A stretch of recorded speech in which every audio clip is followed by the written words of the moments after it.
Perkembangan dakwah Islam di Indonesia yang disusun oleh Bagas Marza, Bagus Anggriawan, Brilian Tanaya, dan Dani Rizky. Penyebaran Islam di Kepulauan Sumatera.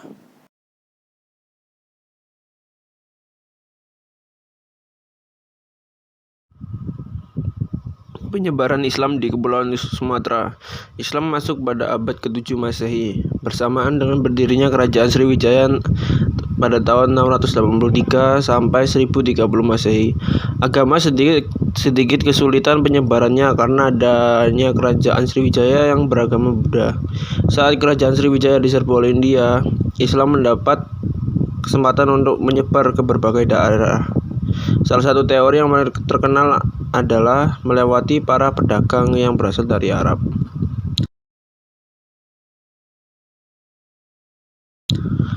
Perkampungan yang tertua di Sumatera adalah Barus. Ditemukan adanya makam tertulis Syekh Rukunuddin wafat pada 672 Masehi dan Syekh Usuluddin. Ukuran makamnya sepanjang 7 meter. Bukti ini memperkuat Islam sudah ada di Barus.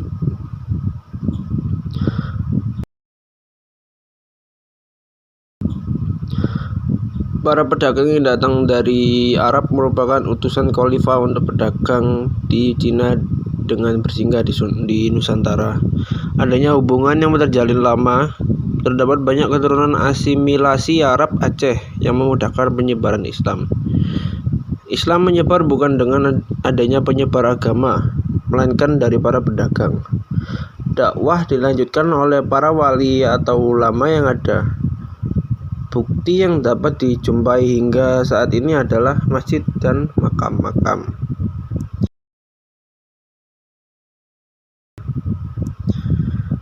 Bukti lain adalah adanya beberapa kerajaan Islam yang berdiri. Pertama, kerajaan Islam tertua pertama yang ada di Kepulauan Sumatera adalah Kerajaan Perlak pada tahun 840 hingga 1292 Masehi, yang akhirnya bergabung dengan Kerajaan Samudra Pasai. Beberapa kerajaan yang berdiri di Kepulauan Sumatera adalah Kerajaan Perlak, Kerajaan Malaka, Kerajaan Samudra Pasai, Kerajaan Aceh, dan lain-lain. Penyebaran Islam di Kepulauan Sulawesi. Penyebaran Islam di Kepulauan Sulawesi. Islam masuk ke Kepulauan Sulawesi pada abad ke-16. Islam masuk bersama Kerajaan Wajo dan Gorontalo. Islam terbesar oleh para pedagang dan juga penaklukan kerajaan-kerajaan yang lain bertujuan untuk Islamisasi. Islam masuk ke Kepulauan Sulawesi sedikit terlambat, tetapi lancar dalam perkembangannya. Peninggalan kerajaan Islam Goa adalah Masjid Katangka dan Istana Bola Lompoa, serta beberapa masjid yang lain. Perkampungan Islam di Makassar tercatat pada masa pemerintahan Raja Goa 10, yaitu pada tahun 1546 sampai 1565, yang penduduknya campuran dari pedagang Melayu yang dari Campa, Patani, Johor, dan Minangkabau, serta makam ulama Syekh Yusuf Tajul Kholwati atau Syekh Yusuf Al-Makassari Al-Batani dan raja-raja.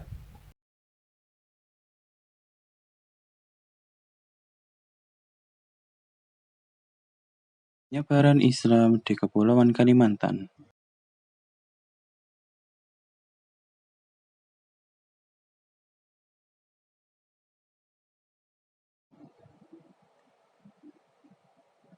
Islam masuk ke Kepulauan Kalimantan pada abad ke-15 hingga 16 Masehi. Islam masuk ke Kepulauan Kalimantan menurut teori lewat jalur Malaka dan jalur Mubalik. Adapun masuk melalui Pontianak pada abad ke-18 di hulu Sungai Pawan, Kalimantan Barat yang dapat ditemukan pemakaman Islam tua. Masuk bagian tengah melalui Masjid Gede di Kota Waringin, masuk dari selatan dengan Kerajaan Banjar.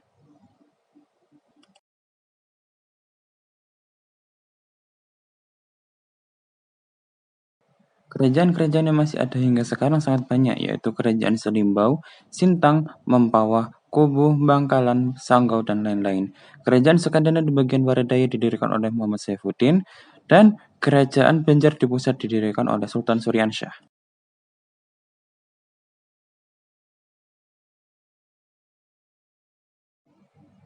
Pendakwa yang terkenal adalah Daturi Bandang dan Tuan Tunggang Parangan yang dapat mengislamkan Raja Kutai. Penyebaran Islam di Kepulauan Maluku.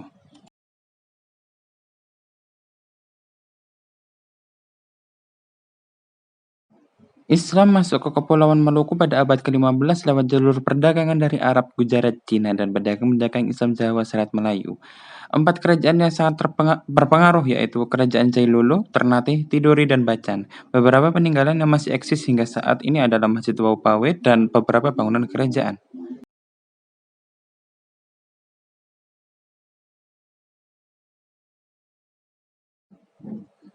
Pendakwa yang terkenal adalah Syekh Mansur yang termasuk pedagang Arab dan Datuk Maulana Husain seorang mubalik dan pakar tilawah Jawa.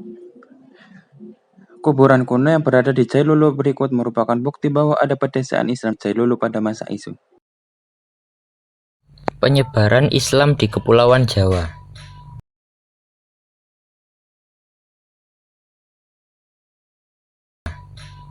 Islam masuk ke Pulau Jawa pada abad ke-11 Masehi.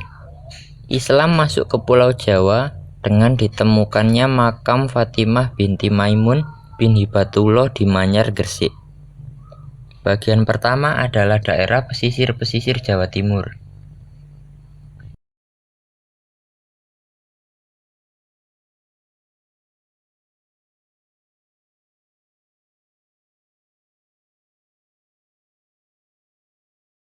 Beberapa pendukung penyebaran Islam di Jawa adalah banyaknya kerajaan-kerajaan, seperti Kerajaan Cirebon, Demak, Banten, Pajang, Mataram, Ngayogyakarta Hadiningrat, dan Surakarta Hadiningrat. Beberapa peninggalan makam tua yang banyak ditemui di Jawa adalah makam Sunan. Pendakwa yang terkenal di Jawa disebut Wali Songo atau Wali Sembilan, yang terdiri dari Sunan Gresik, Sunan Ampel, Sunan Bonang, Sunan Derajat, Sunan Giri, Sunan Gunung Jati, Sunan Kalijogo, dan Sunan Muria.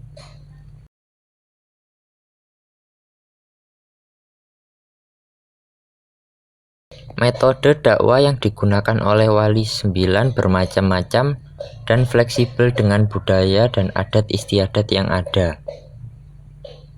Contohnya pagelaran wayang dengan mengasihkan Pandowo dan lakon-lakon Punokawan dengan layang Kalimosodo. Yang kedua gamelan dan tetembang.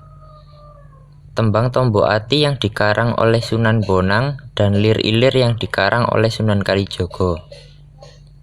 Yang ketiga sekaten dan grebek mulut dengan pemberian sedekah raja atau sultan dan makan bersama sebagai bentuk sedekah bagi penduduk setempat. Yang keempat pesantren, pendidikan yang berorientasi tentang Islam.